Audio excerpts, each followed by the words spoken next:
এই আলোচনাটি মূলত নারীদের দায়িত্ব এবং কর্তব্য সম্পর্কিত। পুরুষদের তো বেশ কিছু দায়িত্ব রয়েছে, যেমন পরিবারের অন্ন জোগাতে তাদেরকে ঘাম ঝরাতে হয়, হাড় ভাঙা খাটুনি খাটতে হয়, পরিবারের দেখাশোনার জন্য সব ধরনের শ্রম দিতে হয়, তাদের নিরাপত্তা দেয়া, ভরণ পোষণ করা, মানসিকভাবে, আর্থিকভাবে ও শারীরিকভাবে তত্ত্বাবধান করা সহ এই জাতীয় সকল দায়িত্ব। তাহলে নারীদের দায়িত্বগুলো কি? এই সমীকরণে তাদের পক্ষটি আসলে কেমন?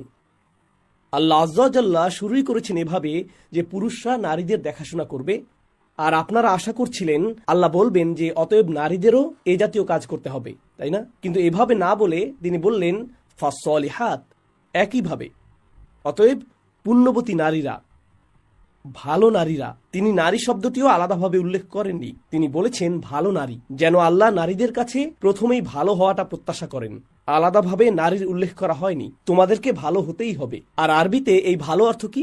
সলেহ শব্দটি এসেছে মূলত সুলহ থেকে। সুলহ হলো ঝগড়া বিবাদের বিপরীত, দুর্নীতির বিপরীত। মূলত যখন কোনো দ্বন্দ্ব হয় আর আপনি দুই পক্ষের মধ্যে শান্তি চান, তখন আপনি সুলহ করেন। অর্থাৎ নারীরাই হলো উৎস, স্ত্রীরাই পরিবারের সকল দ্বন্দ্ব মেটানোর মূল উৎস।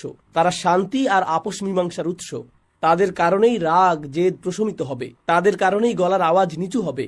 তারাই হলো প্রশান্তির উৎস, তারাই হলো বিবেকের কণ্ঠস্বর, তারাই সংশোধনের উৎস। যদি কোনো দ্বন্দ্ব বা উৎকণ্ঠা থাকে, স্বামী প্রথমেই যার দিকে তাকায়, যার কারণে সব কিছু শান্ত হয়ে যায়, তিনিই হলেন তার স্ত্রী। স্বামীদের মধ্যে কেউ কেউ হয়তো ভাবছেন সত্যিই তাই, কারণ সব ঝগড়াঝাটি তো হলো আসলে, আপনি বলছেন যেখান থেকে সব ঝগড়া শুরু হয় সেখানেই আসলে তার শেষ হওয়ার কথা, কারণ তার গলা ছাড়া আমার ঘরে আর কারোই উঁচু আওয়াজ শোনা যায় না, আর সে ছাড়া আমার ঘরে অন্য কেউ রাগান্বিতও হয় না। পুরুষরা নিজ দায়িত্ব পালন করে না, আবার নারীরাও নিজ দায়িত্ব পালন করে না, আর এভাবেই তারা চরম টানাপোড়েন আর দ্বন্দ্বের কারণ হয়ে দাঁড়ায়। আল্লাহ শুরুতেই বলেছেন যে স্ত্রীরা হলো সংশোধনের উৎস, তারা প্রশান্ত, তারা আসলে নিজেরাই শান্তি, নিজেরাই যেন কল্যাণ। তারা সব ধরনের মানসিক চাপ দূর করে দেয়, এটাই হলো প্রথম গুণ। এরপর তিনি বলেছেন অনিতাতুন, আনুগত্য করতে আগ্রহী। কেউ কেউ এর ব্যাখ্যা করেছেন আল্লাহর প্রতি আনুগত্যে আগ্রহী, আর এটা সত্যও বটে, তারা আসলেই আল্লাহর আনুগত্য করতে আগ্রহী। এর অনুবাদ করা হয় অনুগত হিসেবে, যেমন আল কুনুতু লিল্লাহ, অর্থাৎ সেই কুনুত যা আল্লাহর জন্য। আল্লাহ বলেছেন কুমু লিল্লাহি কানিতিন, অর্থাৎ এমন আনুগত্যের আগ্রহ পোষণ করো যা একমাত্র আল্লাহর সন্তুষ্টির জন্য। কিন্তু এর অর্থ আসলে কি? এই প্রসঙ্গ এখানে কেন আসলো? কারণ এক পক্ষ যদি এমন হয় যে পুরুষদের এটা নারীদের জন্য করা উচিত, আপনি আশা করবেন বাকিটা হবে এমন যে নারীদেরও উচিত পুরুষদের জন্য করা। তো এর মাঝখানে কেন আল্লাহ বললেন হ্যাঁ পুরুষদের জন্য নারীদের এমনটা করা উচিত, তবে এই অংশটুকু আল্লাহর জন্য? এর কারণটা হলো নারীদের স্মরণ রাখতে হবে যখন তারা প্রশান্তির উৎস হচ্ছে আর যখন তারা সংসারে শান্তি ও স্থিতি বজায় রাখছে, তাদেরকে বুঝতে হবে যে ঘরকে শান্ত রাখার ক্ষমতা একমাত্র তাদেরই রয়েছে, আর সংসারে আগুন লাগানোর ক্ষমতাও একমাত্র তাদেরই রয়েছে। তারাই সংসারের আবেগ নিয়ন্ত্রণ করে। যেমন আপনি ঘরে রিমোট কন্ট্রোল দ্বারা এসির তাপমাত্রা নিয়ন্ত্রণ করে থাকেন, ঠিক তেমনি নারীরাও সংসারের আবেগের তাপমাত্রা নিয়ন্ত্রণ করে, তারাই নিয়ন্ত্রণ করে। আর তাদের এটা ঠান্ডা রাখাই উচিত, কারণ এটা স্বয়ং আল্লাহর আনুগত্যেরই একটা অংশ। এটা আল্লাহর প্রতি তাদের আনুগত্যের আগ্রহ থেকেই আসে। অতএব তাদেরকে হতে হবে প্রশান্তির উৎস।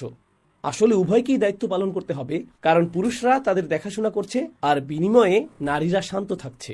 আমরা জানি কিছু মানুষের ক্ষেত্রে মানসিক নির্যাতনমূলক সম্পর্কের ক্ষেত্রে কি ঘটে, একজন অনবরত বলতে থাকে শান্ত হও শান্ত হও, ঠিক আছে ঠিক আছে, প্লিজ রাগ করো না। আর যত বেশি আপনি এটা বলেন, না আমার সাথে কথা বলবে না, আমাকে একা থাকতে দাও, ইত্যাদি ইত্যাদি, তো একজনকে রেগে থাকতেই হবে। হয়তো স্বামী রেগে আছে আর স্ত্রী তাকে শান্ত করার চেষ্টা করছে, অথবা স্ত্রী রেগে আছে আর স্বামী তাকে শান্ত করার চেষ্টা করছে। তারা এটাকে এক ধরনের নিয়ন্ত্রণ বা ক্ষমতা প্রদর্শনের সুযোগ হিসেবে দেখে।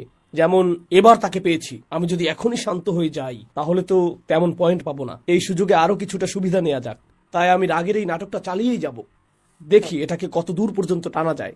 তো কাউকে এভাবে অধীনস্থ করে রাখার এই মানসিকতা, এটা আল্লাহ যা চান তার সম্পূর্ণ বিপরীত। তাই আল্লাহ বলছেন অনিতাতুন। এরপর তিনি আরো কথা যোগ করলেন নারীদের আরেকটি দায়িত্ব। তিনি বলেছেন হাফিজাতুল লিল গায়ব, তারা রক্ষা করে যা অদৃশ্য, তারা অদৃশ্য বিষয়গুলোর হেফাজত করে। এর অর্থ আসলে কি? এর অর্থ হলো স্বামী যখন কাজের জন্য বাইরে থাকে, সে তখন এমন কিছুই করে না যা তার স্বামী অপছন্দ করে। সে এমন কারোর সাথে কথা বলে না যার সাথে কথা বলাটা স্বামী পছন্দ করে না। তার এমন কোনো বন্ধু বান্ধব থাকবে না যারা স্বামীর কাছে পছন্দনীয় নয়। স্বামীর অগোচরে সে কোনো নেতিবাচক আলাপচারিতায় লিপ্ত না। স্বামী স্ত্রীর মাঝখানের একান্ত ব্যক্তিগত কথাবার্তা তার মা, তার বোন বা অন্য কারো সাথে শেয়ার করা যাবে না, কারণ স্ত্রী তো সেটা গোপন রাখার কথা। স্বামী এবং স্ত্রীর মাঝে একটা গোপনীয়তা বা প্রাইভেসি থাকে। এখন যদি নির্যাতনের কোনো পরিস্থিতি তৈরি হয়, সে আপনাকে মারধর করে বা আঘাত করে অথবা আপনার সাথে উদ্ভট কিছু করে, তখন আপনার এমন কাউকে দরকার যে আসলেই সহায়তা করতে পারবে, শুধু মনের ভাব প্রকাশের জন্য নয়, বরং এমন কেউ যে বিষয়টা সমাধান করতে পারবে। এই সূরার পরের অংশে সেই আলোচনা করা হয়েছে। কিন্তু যখন এটা অভ্যাসে পরিণত হয়, আপনি কেবল কারোর সাথে কথা বলতে চান আর আপনি শুধু স্বামীর বদনাম করেন বা সেসব গোপন কথা বলে দেন যা সে গোপন রাখতে বলেছিল, কিংবা আপনি এমন সম্পর্ক, বন্ধু বান্ধব বা আড্ডায় জড়ান বা এমন সব জায়গায় যান যেখানে যাওয়াটা সে কখনোই পছন্দ করে না, সে যদি আপনাকে সেখানে দেখতো তাহলে সে খুবই মন খারাপ করত কিংবা ভীষণ কষ্ট পেত। আর তারপরও আপনি সেটাই করে যাচ্ছেন। আপনার মাথায় কাজ করছে, সে তো জানে না, তাই সমস্যা নাই। আল্লাহ বলেছেন হাফিজাতুল লিল গায়ব, তাদেরকে অদৃশ্য বিষয়গুলো হেফাজত করতে হবে। অর্থাৎ এর একটি অর্থ হলো স্বামীর কাছে যা অদৃশ্য বা অজানা তাদের সেটাও হেফাজত করতে হবে, বিমা হাফিজ আল্লাহ, কারণ আল্লাহ এটা হেফাজত করার নির্দেশ দিয়েছেন। লক্ষ্য করুন, এখন সমীকরণটা ভারসাম্যপূর্ণ হলো। একদিকে আল্লাহ আযযা ওয়া জাল্লা পুরুষদের বলেছেন তোমাদেরকে ব্যয় করতে হবে, কারণ আল্লাহ তোমাদের উপর সেই দায়িত্ব অর্পণ করেছেন। অন্যদিকে হাফিজাতুন লিল গায়বি বিমা হাফিজাল্লাহ, নারীদেরকে অদৃশ্য বিষয়গুলো সংরক্ষণ করতে হবে, কারণ আল্লাহ তা সংরক্ষণ করার সিদ্ধান্ত নিয়েছেন। তাই স্বামীর কাছ থেকে তাদের কোনো বিষয় গোপন করা উচিত না। তাদের ফোনে এমন পাসওয়ার্ড থাকা উচিত না যে স্বামী যখন বলবে তোমার ফোনটা একটু দেখতে পারি, না, কেন না, এক সেকেন্ড দাঁড়াও, আগে সবকিছু ডিলিট করে নিই, ঠিক আছে এইবার তুমি দেখতে পারো। কেন? এমন তো হওয়ার কথা ছিল না। স্ত্রীর ব্যক্তিগত জীবন স্বামীর কাছে সম্পূর্ণ উন্মুক্ত থাকার কথা। আপনি তার পোশাক আর সে আপনার পোশাক। স্বামী স্ত্রীর মাঝে কোনো গোপনীয়তা থাকতে পারে না। তাদের তো একে অপরের কাছে সম্পূর্ণ স্বচ্ছ থাকার কথা। রাসূলুল্লাহ সাল্লাল্লাহু আলাইহি সাল্লাম তার স্ত্রীদের সাথে গোপন বিষয়গুলো শেয়ার করতেন। যখন তিনি তার স্ত্রীদের সাথে গোপন একটি কথা বলেছিলেন, তার একান্ত ব্যক্তিগত আর সবচেয়ে কঠিন মুহূর্তগুলোতে তিনি স্ত্রীর মুখাপেক্ষী হতেন। আপনাদেরকে একে অপরের পোশাক হতে হবে। কেউ যখন পোশাক পরে তখন পোশাক আর শরীরের মাঝে তো কিছুই থাকে না, তাই না? আপনার পোশাক, আপনার পোশাকের ভেতরের অংশের সাথে আপনার দেহের কোনো গোপনীয়তা থাকে না। এটাই হলো জীবনসঙ্গী বা স্বামী স্ত্রীর আসল সংজ্ঞা। তাই যখন আপনি সেটা রক্ষা করতে পারেন না, যা শুধু স্বামীর জন্য বা শুধু স্ত্রীর জন্য হওয়ার কথা, তা অন্য কোথাও চলে যায়, তখন সেটাই হলো নারীদের দায়িত্বের লঙ্ঘন। এই অল্প কিছু বিষয় যা আল্লাহ উল্লেখ করেছেন যে এভাবেই আসলে ভারসাম্য বজায় থাকবে। আর অন্যদিকে ওয়াসসালিহাতু কানিতাতুন হাফিজাতুন লিল গায়বি বিমা হাফিজাল্লাহ। আমি জানি যখন এই বক্তব্য সামাজিক মাধ্যমে যাবে, আচ্ছা অমুক ব্যাপারে কি হবে, তমুক ব্যাপারে কি হবে, ওই ব্যাপারে কি হবে, যদি সে পাগলামি করে, সবাই অপর পক্ষের অন্যায় আচরণ নিয়ে চিন্তিত, নির্যাতন ঘটে থাকে। এটা অবশ্যই বাস্তব, আমি স্বীকার করছি যে এটা বাস্তব। কিন্তু আমি সবার আগে যা স্পষ্ট করতে চাই তা হলো আল্লাহ আসলে এই সম্পর্কটাকে কেমন দেখতে চান। আমি বা আপনি কি চাই তা নয়, আল্লাহ এই সম্পর্কটাকে আসলে কেমন দেখতে চান, এর সবচেয়ে মৌলিক স্তম্ভগুলো কি কি, সেগুলো যদি অনুপস্থিত থাকে তাহলে অন্য কিছুর আগে এগুলোকেই অগ্রাধিকার দিতে হবে। শত শত দাম্পত্য সমস্যা থাকতেই পারে, একটা পরিবারে শত সমস্যা থাকতে পারে। যদি আমার বলা এই অল্প কিছু বিষয় নিয়ে সমস্যা থাকে, তবে বাকি সবকিছুই আসলে নগণ্য। এগুলি হলো মুখ্য বিষয়, এটাই মূল সমস্যা। তাই অন্য কিছুর আগে এগুলোর সমাধান করতে হবে। আর যদি এর সমাধান না হয়, যদি এটাকে সংশোধন করা না যায়, তাহলে আল্লাহ কি বলছেন, যদি সত্যিই মনে করেন যে সম্পর্কে ফাটল ধরেছে, তাদের মাঝে বিশাল খাত তৈরি হয়েছে আর তারা বুঝতেই পারছে না কিভাবে এই মৌলিক সমস্যাগুলো ঠিক করবে, তখন এমন কাউকে প্রয়োজন যিনি পরামর্শ দিতে পারেন, কোনো জ্ঞানী ব্যক্তি, কোনো দায়িত্বশীল ব্যক্তি, যিনি মেয়ের পরিবারের এবং তার পক্ষ হয়ে কথা বলবেন, এবং ছেলের পরিবার থেকেও এমন একজন প্রতিনিধি আনুন আর তাদের আলোচনার মাধ্যমে এর সমাধান করুন। অন্য কারোরই এখানে জড়ানো উচিত নয়। এটা রাতের খাবারের আড্ডার কোনো বিষয় না, এটা ঈদের দাওয়াতের কোনো মুখরোচক আলোচনার বিষয় না। এই দুইজনের বিরোধ চলছে, এটা অন্য কারো বিষয় নয়। এখানে একজন দায়িত্বশীল মানুষ প্রয়োজন, যার দরদ আছে, যিনি বিষয়গুলো বোঝেন, যিনি অতিরিক্ত আবেগপ্রবণ নন, যিনি অতিরিক্ত রাগী নন। তিনি স্ত্রীর পরিবার থেকে আসবেন, স্বামীর পরিবার থেকেও একজন শান্ত ধীর স্থির মানুষ আসবেন, এবং তারা একসাথে বসে পারস্পরিক আলোচনার মাধ্যমে সমাধানের চেষ্টা করবেন। যদি মিটমাট হয়ে যায় ভালো, আর যদি তা না হয় সেটাও ঠিক আছে। এভাবেই আসলে সমস্যাগুলোর সমাধান হওয়ার কথা। এভাবেই পারস্পরিক ঘৃণা সৃষ্টি রোধ করা যায়। জানেন অনেক সময় কি ঘটে থাকে, মানুষ ভাঙা সম্পর্ক নিয়েই বাস করতে থাকে, তারা কাউকে জানায়ও না, ভাঙা সম্পর্কটাকে জোড়াও লাগায় না। তারা এভাবেই একে অপরের প্রতি ঘৃণা পুষে রাখে। স্বামী স্ত্রীর মাঝে যখন এরকম ঘৃণা থেকে যায়, বাচ্চারাও সেটা লক্ষ্য করে আর তারা শিখে যে এটাই হয়তো স্বাভাবিক। মা বাবার পরস্পরের সাথে এভাবে কথা বলাটা স্বাভাবিক। যখন এই বাচ্চারা বেড়ে উঠবে আর তাদের বিয়ে হবে, ভাবুন তো তারা তাদের জীবনসঙ্গীর সাথে কিভাবে কথা বলবে। তারা তো সেটাই শিখেছে, বাড়ি থেকে তো তারা এই স্কুলিংটাই পেয়েছে। তাই আপনার ঘরে যখন শান্তি না থাকে, আপনি আসলে সেই বিশৃঙ্খলা পরবর্তী প্রজন্মের মাঝেও ছড়িয়ে দিচ্ছেন। এটা এক ধরনের অবচেতন শিক্ষা। শিশুরা দেখে দেখে যা শেখে তা তারা কখনো ভুলে না। ক্লাসরুমে যা শেখা হয় তা মানুষ ভুলে যায়। আপনি যখন ছোট ছিলেন, শিক্ষক ক্লাসে কি বলেছিলেন তা আপনার মনে নেই। একটা জিনিস আপনার মনে আছে, বাবা মা বাড়িতে কি করতেন সেটা আপনার মনে আছে। আজও এই বয়সে এসেও আপনি সেটা মনে রেখেছেন, কারণ মানুষের ব্যক্তিত্বের উপর এটা একটা গভীর ছাপ ফেলে। তাই এটা শুধুমাত্র স্বামী স্ত্রীর মধ্যেই সীমাবদ্ধ থাকছে না, এটা মূলত আমাদের রেখে যাওয়া আদর্শের অংশ। সন্তানদের জন্য হলেও পরিবারে প্রশান্তি প্রয়োজন। আমি আন্তরিকভাবে দোয়া করি আপনারা যারা বিবাহিত স্বামী এবং স্ত্রী, তারা যেন সত্যিই নিজেদের দিকে লক্ষ্য করেন এবং বুঝতে পারেন যে আল্লাহ যেভাবে চেয়েছেন সেভাবে আপনারা দায়িত্ব পালন করছেন কিনা। আর আমি আন্তরিকভাবে আশা করি যদি আপনারা খুব কঠিন কোনো দাম্পত্য সংকটে পড়ে যান, তবে যেন নিজেদের পক্ষ থেকে, নিজেদের পরিবারের থেকে বিশ্বাসযোগ্য কাউকে খুঁজে পান। যদি পরিবারে নির্ভরযোগ্য কেউ না থাকে, কারণ এমনটাও ঘটতে পারে, হতে পারে সবাই অবিবেচক, সেটা হতে পারে সবাই হয়তো অবিবেচক, তখন আপনাকে এমন কাউকে খুঁজে বের করতে হবে যে অন্তত আপনার পক্ষটি যুক্তিসঙ্গতভাবে তুলে ধরে আপনার হয়ে কথা বলতে পারবে। কারণ আপনি যদি নীরবে নির্যাতন সহ্য করতেই থাকেন, তাহলে আসলে যা ঘটছে তার জন্য আপনিও আংশিকভাবে দায়ী। এটা শুধু আপনার সাথেই নয়, আপনার সন্তান বা ভবিষ্যৎ প্রজন্মের সাথেও সম্পর্কিত, তাই না? কারণ কারো প্রতি ক্ষোভ নিয়ে বেঁচে থাকা মোটেও সমীচীন নয়। এটাও সমীচীন নয় যে কারো দিকে তাকাবেন আর সারাক্ষণ মনে করবেন সে আপনাকে কতটা কষ্ট দিয়েছে। অশান্তিতে দিন কাটানো সমীচীন নয়। বিয়ের মূল উদ্দেশ্যই ছিল লিতাসকুনু ইলাইহা। আল্লাহ ভালোবাসা এবং যত্নের উল্লেখ করারও আগে, মাওয়াদ্দাত ওয়া রাহমার উল্লেখ করারও আগে বলেছেন বিয়ের প্রথম উদ্দেশ্যই হলো যাতে তোমরা একে অপরের মাঝে প্রশান্তি খুঁজে পাও। তার দিকে তাকালে আপনি যেন প্রশান্ত হয়ে যান, স্বস্তি পান। অবশেষে আমি একটা নিরাপদ আশ্রয় পেয়েছি। এটাই সেই জায়গা যেখানে আমি মর্যাদা পাবো, অপমানিত হব না। অতীতের ভুলগুলো মনে করিয়ে আমাকে খোঁটা দেওয়া হবে না। আমি সম্পূর্ণরূপে স্বস্তিতে থাকবো, কারণ আমি আমার জীবনসঙ্গী স্বামী বা স্ত্রীর সান্নিধ্যে আছি। যদি সেটা না থাকে তবে তা সৃষ্টি করতেই হবে। আর যদি নিজে নিজে সেটা করতে না পারেন, তাহলে আপনার বাহিরের সহায়তা প্রয়োজন, বিশেষজ্ঞ সহায়তা প্রয়োজন। আল্লাহ আমাদেরকে তৌফিক দান করুন যেন আমরা ভাঙা সম্পর্কগুলো ঠিক করতে পারি এবং আমাদের নিজেদের ও পরিবারের জন্য যা উত্তম তা করতে পারি। আল্লাহ আমাদের তৌফিক দিন এবং সেই সামর্থ্য দান করুন যেন আমরা সঠিক সহায়তা গ্রহণ করে ভাঙা বন্ধনগুলোকে আবারও জোড়া লাগাই। আল্লাহর গোলাম হতে হলে আপনাকে 5টি শর্ত পূরণ করতে হবে। আল্লাহর দাসত্ব কবুল করতে এতাআত, দাসত্ব পুরোপুরি মেনে নিতে হবে। যদি এমন হয় যে আপনাকে আল্লাহর দাসত্ব মেনে নিতে হচ্ছে, সাথে অন্য কোনো কিছুর দাসত্ব মেনে নিতে হচ্ছে, তাহলে আল্লাহর দাসত্ব আপনাকে প্রথমে কবুল করতে হবে। আপনি আল্লাহর সৃষ্ট কোনো কিছুর কথা মেনে নিতে পারবেন যদি আপনি একই সাথে আল্লাহর দাসত্ব মেনে নেন। অন্যভাবে বললে, আপনি যদি আল্লাহর কোনো সৃষ্টির কথা মেনে নেন কিন্তু একই সময় আল্লাহর অবাধ্যতা করেন, তাহলে আপনি আর আল্লাহর বান্দা হিসেবে গণ্য হবেন না, কারণ আপনি ইতোমধ্যে শিরক করে ফেলেছেন। লা তাআতা লি মাখলুকিন ফি মাসিয়াতিল খালক। স্রষ্টার অবাধ্যতা হয় এমন কোন ক্ষেত্রে সৃষ্টির আনুগত্য করা হয় না, এটা হতে পারে না। গোলাম হিসেবে এটা করা যাবে না। তো প্রথম বিষয়টি হচ্ছে ইতাআত। দ্বিতীয় বিষয়টি হচ্ছে ভালোবাসা, হুব। আমাদের অন্য সকল কিছু থেকে বেশি আল্লাহকে ভালোবাসতে হবে। ওয়াল্লাযীনা আমানু আশাদ্দু হুব্বাল লিল্লাহ। যারা বিশ্বাস করে তারা আল্লাহর ভালোবাসায় দৃঢ়।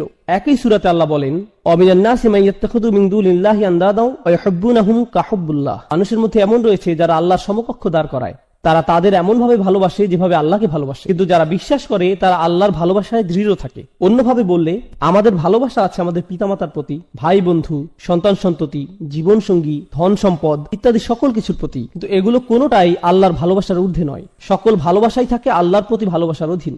আর আল্লাহকে ভালোবাসার পর আসে তার বার্তাবাহকের প্রতি ভালোবাসা, সাল্লাল্লাহু আলাইহি ওয়াসাল্লাম। দ্বিতীয় বিষয়টি ছিল ভালোবাসা। তো এখন পর্যন্ত আমরা দুইটি বিষয় নিয়ে আলোচনা করেছি, দাসত্ব স্বীকার ও ভালোবাসার প্রকাশ। তৃতীয়টি হচ্ছে তাওয়াক্কুল।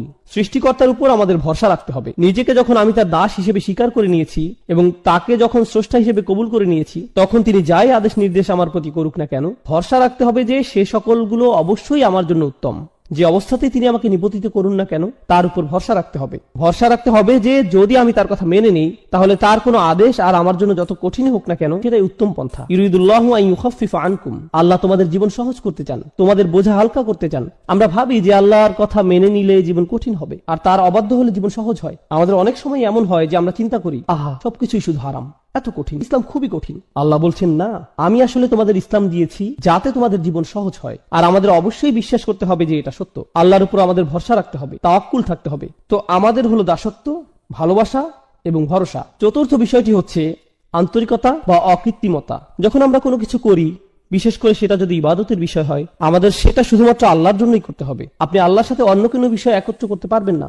যেমন ধরুন, আপনি মসজিদে দান করবেন, যদি সাথে এমন চিন্তাও রাখেন যে একটু নামও হবে আর হ্যাঁ দানও হবে, এভাবে নিয়ত মিশ্রণ ঘটাতে পারবেন না। সেটা আলাদা যে দান করলে হয়তো আপনার কিছুটা নামও হবে, কিন্তু মনে যদি আগে থেকে খ্যাতির লোভ থাকে, তাহলে আপনার দান বৃথা। আপনার লক্ষ্য শুধুমাত্র আল্লাহর জন্য হতে হবে। আল্লাহ তার জন্য করা নিয়তে অন্য কারো অংশগ্রহণ করা পছন্দ করেন না, বিন্দু পরিমাণও না। আর তিনি আমাদের থেকে যা চান, ইন্না সলাতি ওয়া নুসুকি ওয়া মাহইয়ায়া ওয়া মামাতি লিল্লাহি রব্বিল আলামিন, এই আন্তরিকতার ব্যাপারে আগের সূরাতে আলোচনা হয়েছে। ফাসাল্লি লিরাব্বিক, তোমার রবের প্রতি আন্তরিকতার সাথে সালাত আদায় করো। আল্লাহর জন্য কোনো কিছু করার ক্ষেত্রে আমাদের নিয়তকে পরিশুদ্ধ করতে হবে।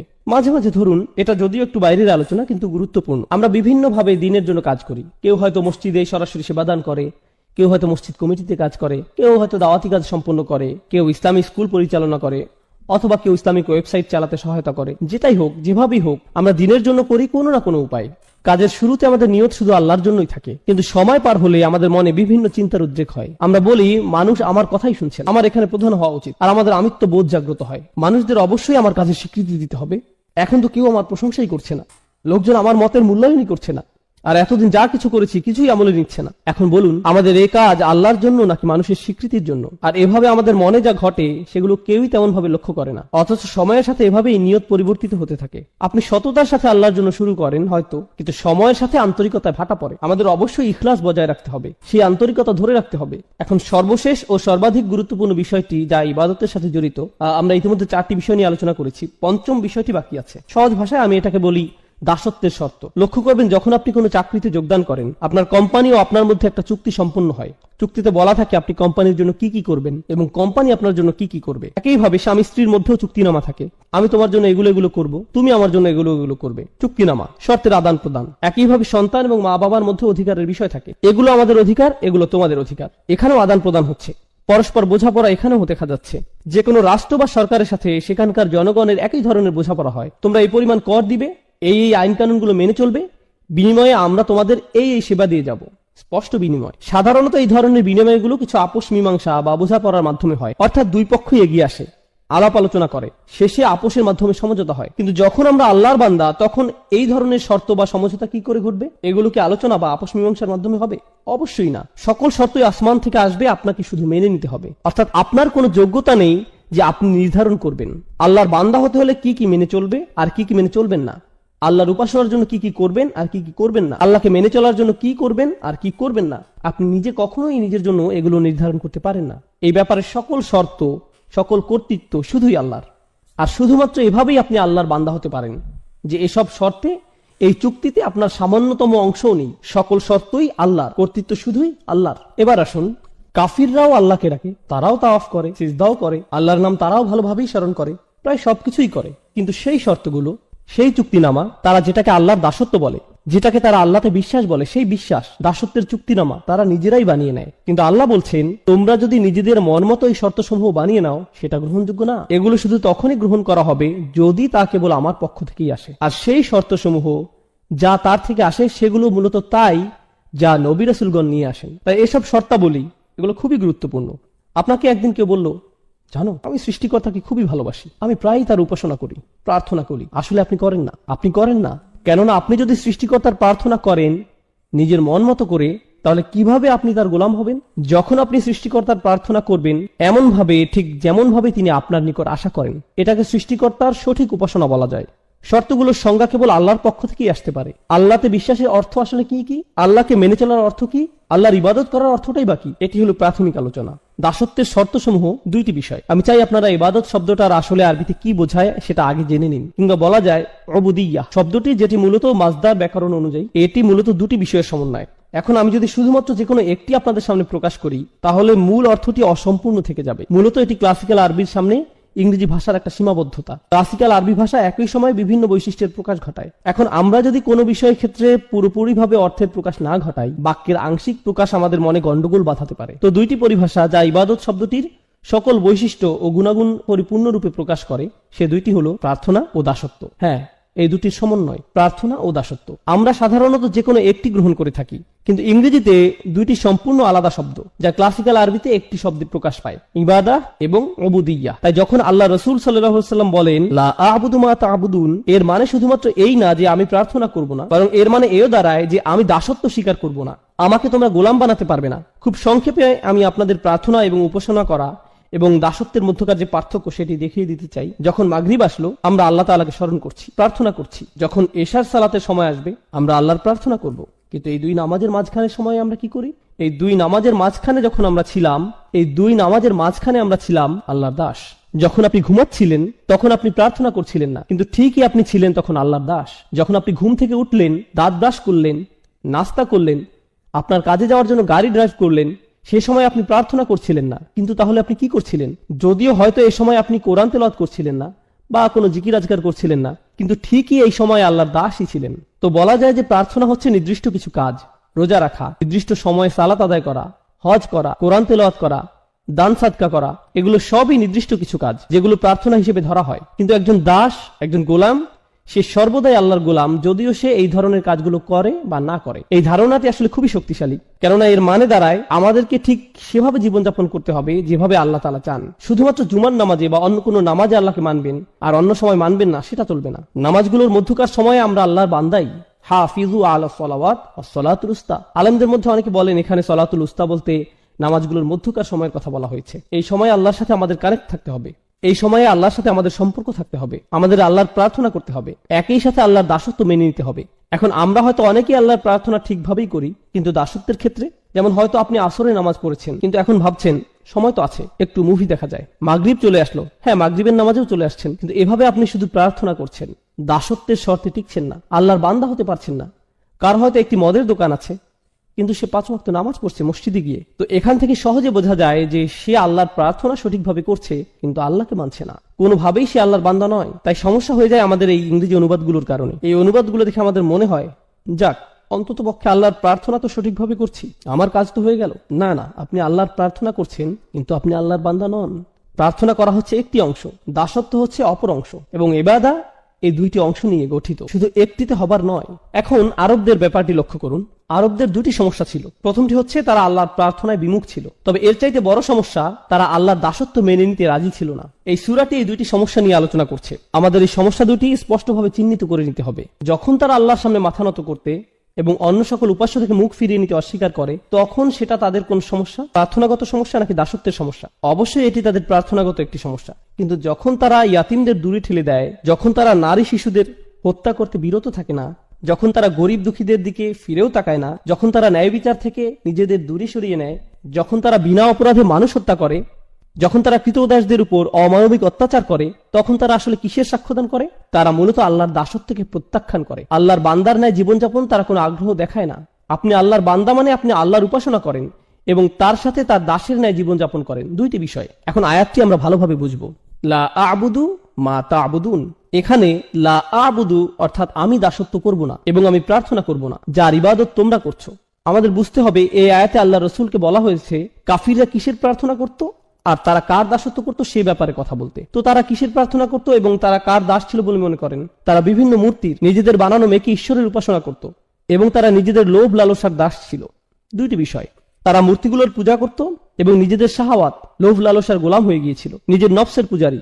আল্লাহ রসুল তাদেরকে বলছেন আমি তোমাদের এসব মূর্তি প্রার্থনাকে প্রত্যাখ্যান করি এবং নিজের নফসের দাসত্বকেও অগ্রাহ্য করি। এই দুটো বিষয়কেই আমি প্রত্যাখ্যান করলাম, আমি কখনো এগুলো মেনে নিব না। এই কাফিরদের চিন্তা ছিল অনেক দিন ধরে এই ঝামেলা চলছে, প্রায় 1 দশক হয়ে যাচ্ছে, আর তো ভালো লাগছে না ব্যাপারটা, কিছু একটা করা উচিত। মক্কার পরিবেশও কেমন থমথমে, মুসলিম আর কাফিরদের মধ্যে এই মারামারি কাটাকাটি আর সহ্য করা যায় না, চলো কিছুটা ছাড় দিয়ে দেখি। তাদের চিন্তা ছিল যে সমাজে এখন কিছুটা শান্তি ঐক্যের প্রয়োজন, এতে করে মক্কার পরিবেশ কিছুটা শিথিল হবে, আমাদের ভবিষ্যতের জন্য ভালো হবে। লা আ'বুদু, বেশিরভাগ ব্যাকরণবিদের মত অনুযায়ী এই আয়াতে মুদারিতে লা শব্দটির কারণে বর্তমানের চাইতে ভবিষ্যতের কথা এখানে অধিক বোঝানো হয়েছে। অর্থাৎ রাসূলুল্লাহ বলছেন তোমরা আশা করে কোনো লাভ নেই, আমি কখনোই তোমাদের আশা অনুযায়ী কাজ করব না। তোমরা যদি মনে করো ভবিষ্যতে তোমাদের হয়তো সুযোগ আছে, সময় গেলে পরিস্থিতি পাল্টাবে, আমি কখনোই এসবের প্রার্থনা করব না। এবং তোমরা যা কিছুর উপাসনা করছো এবং দাসত্ব মেনে নিয়েছো, সেসবের দাসত্ব আমি কখনোই কবুল করব না, এমন কখনোই হবে না। তোমাদের মাথা থেকে এই চিন্তা দূর করে ফেলতে পারো। চলুন আমরা পরের আয়াতে যাই। ওয়ালা আনতুম আবিদুনা মা আবুদ। আর হ্যাঁ, তোমরা কখনোই প্রার্থনাকারী তো ছিলে না, না তোমরা কখনো দাসত্ব স্বীকার করেছিলে। এখন আবিদুন শব্দটা একটা ইসম, অর্থাৎ এটি একটা বিশেষ্য। তার মানে এখানে বোঝানো হচ্ছে তোমরা অতীতে কখনোই এবং বর্তমানেও না আর ভবিষ্যতেও তোমরা কখনো কোনোভাবেই আমি যে সৃষ্টিকর্তার উপাসনা করি তার উপাসনা করবে, বা যে সৃষ্টিকর্তার দাসত্ব আমি করি তার দাসত্ব মেনে নিবে। এটা অতীতে আগে কখনোই হয়নি এবং ভবিষ্যতেও কখনো হওয়ার কোনো সুযোগ নেই। তার মানে বোঝা যাচ্ছে যে এটা শতভাগ নিশ্চিত তারা চিরন্তনভাবে এই কুফুরির উপর বিদ্যমান। এখন আপনারা যদি এই আয়াতটি ভালোভাবে বুঝে নিতে চান, কেন আল্লাহ বললেন যে তারা তাদের কুফুরির উপরই বিদ্যমান থাকবে, কেন তারা কখনোই মানবে না, কুরাইশদের এই নির্দিষ্ট কিছু নেতাদের কেন আল্লাহ এভাবে অভিশপ্ত করলেন, সেটার উত্তরটি কোরআনের অন্য এক স্থানে আমরা পাই। আল্লাহ বলেন, আম আবরামু আমরান ফাইন্না মুবরিমুন। খুবই গুরুত্বপূর্ণ একটি আয়াত। এই আয়াতটি বোঝার জন্য আপনাদের খুবই গুরুত্বপূর্ণ একটা শব্দ সম্পর্কে ধারণা নিতে হবে। আরবি শব্দটি হচ্ছে ইব্রম। ইব্রম এই শব্দের অর্থ হয় কোন স্থাপনার জন্য দড়ি বাঁধা। আপনারা নিশ্চয়ই জানেন আগেরকার দিনে আমাদের কাছে সিমেন্ট ছিল না, সিমেন্ট বলতে কিছুই ছিল না। তো এখন আপনার কাছে 2 টুকরো কাঠ আছে, আপনি সেগুলো কিভাবে জোড়া লাগাবেন? বেঁধে নেওয়া ছাড়া আর কোনো উপায় নেই। আপনি কোনো দুর্বল বা পাতলা কোনো দড়ি অবশ্যই নিবেন না, আপনি দ্বিগুণ মোটা করে একটি দড়ি নিতে হবে, সেটা ঘুরিয়ে পেঁচিয়ে শক্ত করে নিতে হবে। আর সেটা কেবল একবার বাঁধলেই হবে না, একের অধিক গিট দিতে হবে। অর্থাৎ প্রক্রিয়াটি প্রত্যেক ধাপেই দ্বিগুণ ত্রিগুণ এভাবে করে করে পদক্ষেপ নেওয়া হচ্ছে, যাতে নিশ্চিত থাকা যায় যে দড়িটি কখনোই ছিড়বে না। আর আল্লাহ তাআলা এখানে এই শব্দটি ব্যবহার করছেন কাফেররা তাদের কুফরের উপর স্থির থাকতে ঠিক কতটা প্রতিজ্ঞাবদ্ধ সেটা বোঝাতে। আম আবরামু আমরান, তারা কি তাদের এই সিদ্ধান্তের ক্ষেত্রে দড়িতে গিট লাগার ন্যায় প্রতিজ্ঞাবদ্ধ হয়ে গিয়েছে? তারা কি তাদের সিদ্ধান্তে এতটাই দৃঢ় যে তারা কখনোই আর ফেরত আসতে চায় না?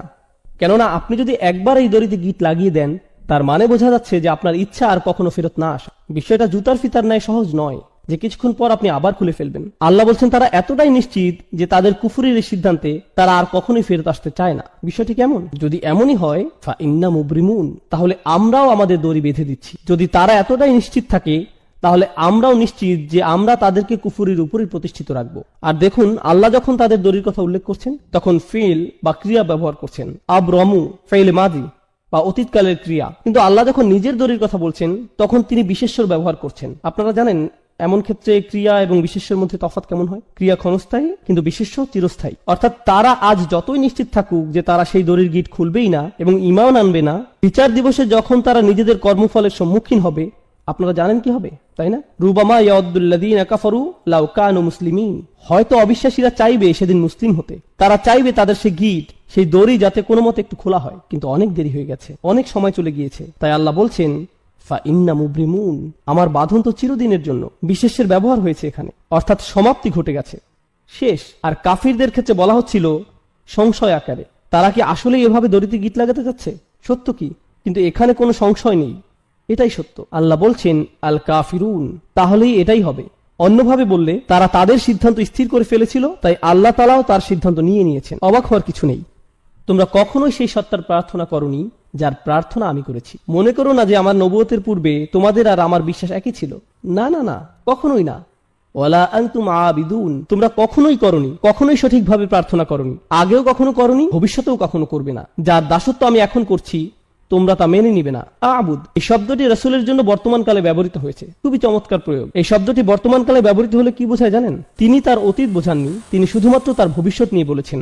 আর এটি খুবই চমৎকার কেন জানেন? কারণ তিনি কখনোই শিরক করেননি। রাসূলুল্লাহ সাল্লাল্লাহু আলাইহি ওয়াসাল্লাম কখনোই শিরক করেননি, সেটা আমরা জানি। কিন্তু সত্যিকার অর্থেই তিনি আল্লাহর বান্দা তখন হলেন যখন আল্লাহর পক্ষ থেকে তার নিকট ওহী আসা শুরু হলো। তিনি সত্য খুঁজে ফিরছিলেন, সর্বক্ষণ চিন্তায় পেরেশানিতে মগ্ন ছিলেন। ওয়াজাদাকা দাল্লান ফাহাদা, আমরা তোমাকে অন্বেষণ করতে দেখেছি এবং পথ প্রদর্শন করেছি। কিসের পথ দেখানোর কথা বলা হচ্ছে? দাসত্ব কবুলের পথ। হেদায়েত ও দাসত্ব একই পথের পথিক। ইয়াকা না'বুদু ওয়া ইয়াকা নাস্তাঈন, তারপরেই কি আসছে? ইহদিনা, অর্থাৎ হেদায়েত। তো রাসূল সাল্লাল্লাহু আলাইহি সাল্লাম বলছেন, এখন আমি সত্যিকার অর্থে দাসত্ব খুঁজে পেয়েছি। তবে তার মানে এই না যে তোমরা মনে করবে পূর্বে আমি তোমাদের ধর্মবিশ্বাসী ছিলাম। না না, সেটা কখনোই ঘটেনি। তাই তোমাদের এ ব্যাপারে বিভ্রান্ত হওয়া উচিত নয়। আর এখানে খুবই শক্তিশালী শিক্ষা যেটা পাওয়া যায় সেটা হচ্ছে, যদি তোমরা জানো যে আমি কখনোই তোমাদের বিশ্বাস গ্রহণ করব না এবং আমিও জানি যে তোমরা আমার বিশ্বাস কখনো গ্রহণ করবে না, তার মানে এখান থেকে সহজেই বোঝা যায় যে আমাদের রাস্তা ভিন্ন। তাই বলা যায় এই দুইটি আয়াত এখানে ভবিষ্যৎ নিয়ে আলোচনা করছে। হ্যাঁ, অতীতের তুলনায় এখানে ভবিষ্যতের দিকে ফোকাস করা হচ্ছে। আমি কোনো কিছু ছাড় দিব না এবং তোমরাও কোনো কিছুতেই ছাড় দিবে না বলে মনে হচ্ছে। আল্লাহর উপাসনা তোমরা করবে না এবং তার দাসত্ব তোমরা মানবে না। ওয়ালা আনা আবিদুম মা আবাদতুম।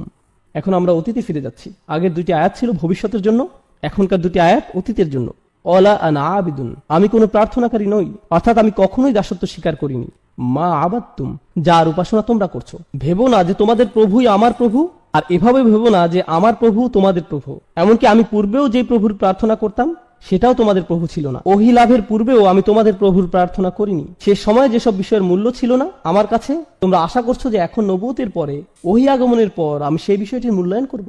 তোমরা চাও যে এখন আমি কিছুটা ছাড় দিই। অতীতেও যেখানে আমি কখনো শিরক করিনি, সেখানে এখন ওহী আসার পর এটা তো অসম্ভব। তো এখানে কোনো সুযোগ নেই যে আমি কিছুটা ছাড় দিই। ওয়ালা আনা আবিদুম মা আবাদতুম, যেটার উপাসনা তোমরা করছো সেটা তো আমি প্রথম থেকেই করিনি। এখন এটিকে অতীতের সাথে মিলিয়ে নিন। ওয়ালা আনতুম আবিদুনা মা আবুদ। এখন এখানে কিছু বিষয় আমাদেরকে স্পষ্ট করে নিতে হবে। পূর্বে রিপিটেশনের কথা আমরা বলেছিলাম। প্রথম ওয়ালা আনতুম আবিদুনা মা আবুদ ছিল ভবিষ্যতের জন্য, কিন্তু দ্বিতীয়বার যখন বলা হলো এটি অতীতের জন্য।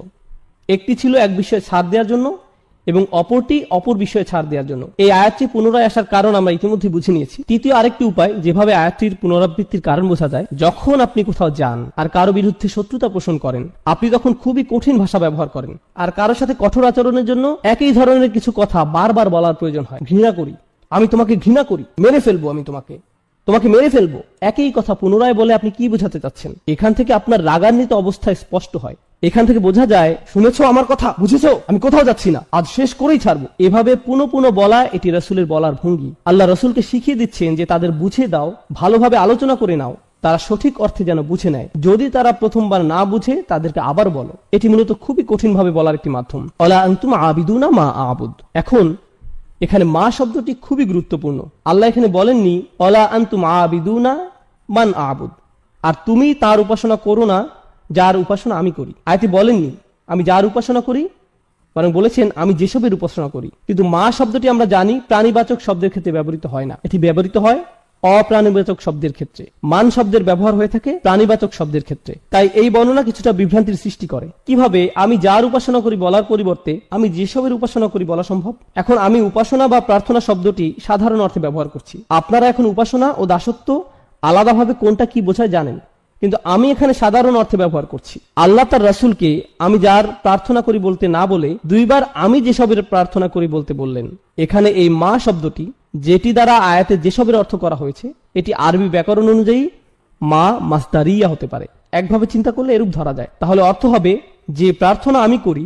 মা আবুদের অর্থ হয় ইবাদাতি আবুদু, অর্থাৎ আমি যেমন প্রার্থনা করি তেমন তোমরা কখনোই করবে না। মা শব্দটি দ্বারা এক হিসাবে এমনটাই বোঝাচ্ছে যে ধরনের, যে প্রকৃতির উপাসনা আমি সৃষ্টিকর্তার করি তোমরা তা কখনোই করবে না। সৃষ্টিকর্তার একজন দাস হওয়া, প্রার্থনাকারী হওয়া, এটি আমার নিকট যে অর্থ বহন করে তা তোমাদের নিকট কখনোই একই অর্থ বহন করে না। তোমাদের আর আমার চিন্তা ভাবনা সম্পূর্ণ ভিন্ন। মা শব্দটির এটি একটি ব্যাখ্যা।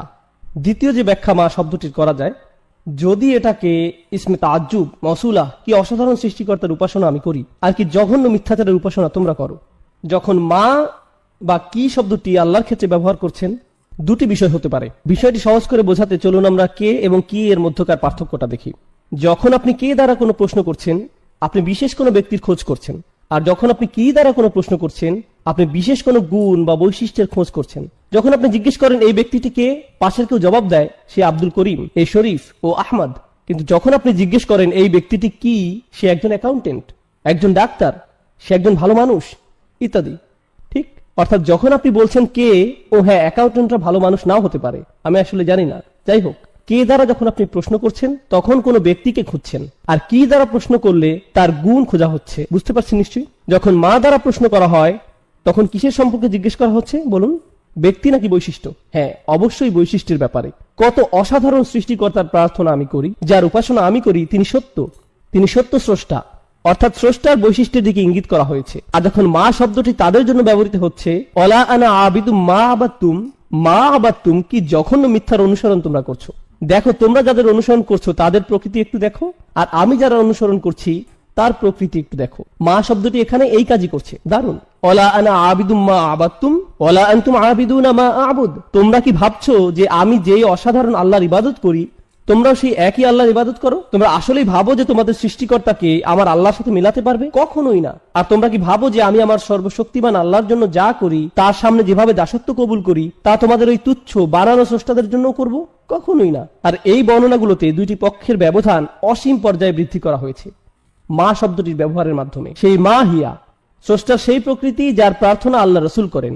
আল্লাহ আসলে কে, আল্লাহ আসলে কি, সুবহানাহু ওয়া তাআলা। মা শব্দটি দ্বারা এসবই আলোকপাত করা হয়েছে। তাই বলা যায় এটি শুধু মা মাজদারিয়া নয়, এটি মা তাআজ্জুব, খুবই শক্তিশালী একটি বিষয় যার ব্যবহার এই আয়াতে হয়েছে। এখন আমরা একেবারে শেষ আয়াতটিতে যাচ্ছি। এখানে আমরা অবিশ্বাস্য ধরনের চমৎকার একটি বিষয় জানতে পারবো ইনশাআল্লাহ। লাকুম দীনুকুম ওয়ালিয়া দীন। সম্ভবত এটি আমাদের সময় কোরআনের সবচাইতে ভুলভাবে ব্যাখ্যাকৃত আয়াতগুলোর মধ্যে একটি। সাধারণভাবে আয়াতের অর্থ করা হয় তোমাদের দিন তোমাদের থাকুক, আমার দিন আমার। প্রথমে এখানে লাকুম শব্দটি আগে ব্যবহৃত হয়েছে, ইখতিসাস, অর্থাৎ জার ওয়া মাজরুর মুকদ্দম। আল্লাহ বলেননি দীনুকুম লাকুম ওয়া দীনি লি, তিনি বলছেন লাকুম দীনুকুম ওয়ালিয়া দীন, তোমাদের ধর্ম শুধুই তোমাদের জন্য। হ্যাঁ, তা শুধুই তোমাদের, অর্থাৎ সেটা কখনোই আমার জন্য হবে না, আমার হবে না। শুধুই শব্দটি আমি এখানে যথার্থ কারণেই বসিয়েছি, কেননা লাকুম এখানে আগে এসেছে। এটা যদি দিন হুকুমের পরে আসতো তাহলে শুধুই শব্দটা এখানে হতো না। এটা যদি দিন হুকুমের পরে আসতো তাহলে শুধুই শব্দটি এখানে আসতো না। তোমাদের ধর্ম, তোমাদের এই ধর্ম শুধুই তোমাদের জন্য। অলিয়া দিন, আর আমার দিন এই মুহূর্তে তোমাদের ক্ষেত্রে এটিও শুধুই আমার জন্য। অর্থাৎ তোমাদের ও আমার মধ্যে কখনোই আর কোনো কিছুর বিনিময় সম্ভব নয়, বিনিময়ের সময় শেষ। অন্যভাবে বললে আমি এই শহর ছেড়ে যাচ্ছি। এই আয়াতগুলো মূলত রাসূলের হিজরতের পূর্বাভাস, কেননা কোনো জায়গায় যখন দাওয়ার আর কোনো কারণ অবশিষ্ট থাকে না তখন হিজরত অবশ্যম্ভাবী। কারণ রাসূলের মক্কাতে থাকার কারণ একটাই, দাওয়া। কিন্তু রাসূল নিজেই যদি বলেন যে দরজা বন্ধ হয়ে গেছে, তাহলে স্পষ্ট হয়ে যায় যে তিনি নিজের নাগরিকত্ব পরিত্যাগ করছেন, যেমনটা আমরা বললাম। আর হ্যাঁ, যখন রাসূলের পক্ষ থেকে এই ধরনের শব্দ আসছে তখন তাদের ক্রোধ কি আরো বাড়ছে নাকি বাড়ছে না? অবশ্যই বাড়ছে। এই ধরনের শব্দ কোরআনের অন্য জায়গাতেও দেখা যায়। কুল ইয়া কওমি আমালু আলা মাকানাতিকুম, তাদের বলুন আমার জাতির মানুষেরা তোমাদের জায়গা থেকে তোমাদের যা মন চায় করো, তোমাদের অবস্থায় থেকে যা করতে পারো করে ফেলো। ইন্নী আমালু, আমিও কাজ করছি, আমার যা করার আমিও করে যাচ্ছি। দিন শব্দটি আরবিতে এই শব্দটি দাইন শব্দ থেকে আসে। দাইন শব্দের অর্থ ধার বা ঋণ, কোনো কিছু যার নির্দিষ্ট পরিমাণ আপনি কারো কাছ থেকে পান বা যা আপনার থেকে কেউ পায়। দিন শব্দটি আরবিতে শাসনতন্ত্র বা সরকারও বোঝায়, কেননা সরকার সাধারণ মানুষকে তাদের পাওনা দিয়ে থাকে এবং সাধারণ মানুষ থেকে নিজেদের পাওনা নিয়ে থাকে। সূক্ষ্ম বিনিময় যা সরকার ও কোনো দেশের মানুষের মাঝে ঘটে। দিনের জন্য কোনো না কোনো কর্তৃপক্ষ থাকা জরুরি।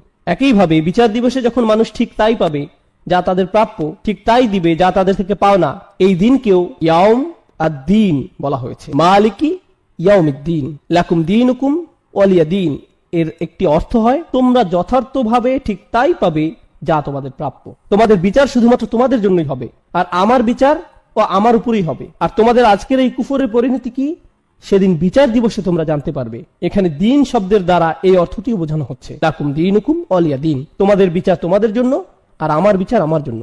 সুবহানাল্লাহ। এগিয়ে যাও, সরাসরি চ্যালেঞ্জ। জাহান্নামের আগুন এই মুহূর্তে শুধুই তোমাদের জন্য।